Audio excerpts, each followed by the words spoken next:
একটু সাবধান আছে। আমরা একটু হুঁশিয়ার হওয়া দরকার। এই যে যে কথাটা আমি বলতেছি, এটা শুধু আমার গলার কণ্ঠের জোরের কথা না, এটা হৃদয়ের কষ্টের কথা। যে আমরা আল্লাহকে বিশ্বাস করি, আমরা ইমানদার বলে নিজেদেরকে পরিচয় দেই, বছর বছর হজ করি, অথচ তাগুতকে আমরা অস্বীকার করতে পারি না। এতটুকু ঈমানের জোর আমাদের নাই। আল্লাহ পাক আমাদের সকলের ঈমান দান করেন।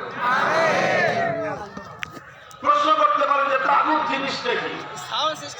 যে আল্লাহর উপর বিশ্বাস আর তাগুতের উপর বিশ্বাস একত্রিত হতে পারে না কেন? এই কেন জবাব বুঝতে হলে আপনাকে তাগুতের পরিচয় জানতে হবে, তাগুতের ডেফিনিশন বুঝতে হবে। মা হুয়া তাগুত, মা মানে তাগুত। মুহতারাম হাজিরিন, কোরআনে পাকের মধ্যে আল্লাহ পাক রব্বুল আলামিন এই তাগুত শব্দটা অসংখ্যবার ব্যবহার করেছেন, প্রয়োগ করেছেন। এই জন্য কাদিমান ওয়া হাদিসান, সর্বযুগে যারা আল্লাহর কোরআন নিয়ে ব্যাখ্যা করেছেন, তাফসীর করেছেন, তারা সকলেই তাগুতের পরিচয় তুলে ধরেছেন।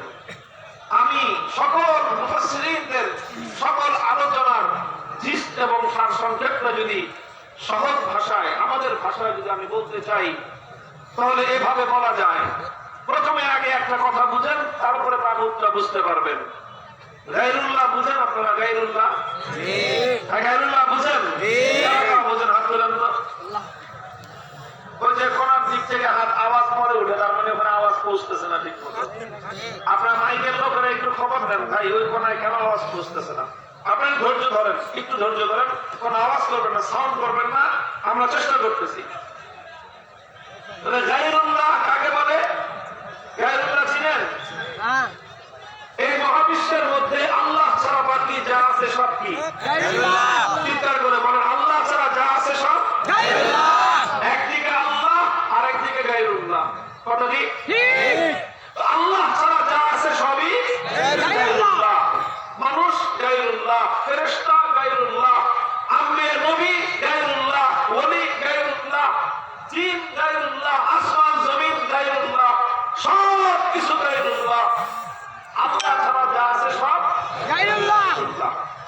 তো কোন গায়রুল্লাহকে, কথা বলতে এবার তাগুতের পরিচয় দিচ্ছি, যে কোন গায়রুল্লাহ, এদিকে তাকান, এদিকে এদিকে এদিকে,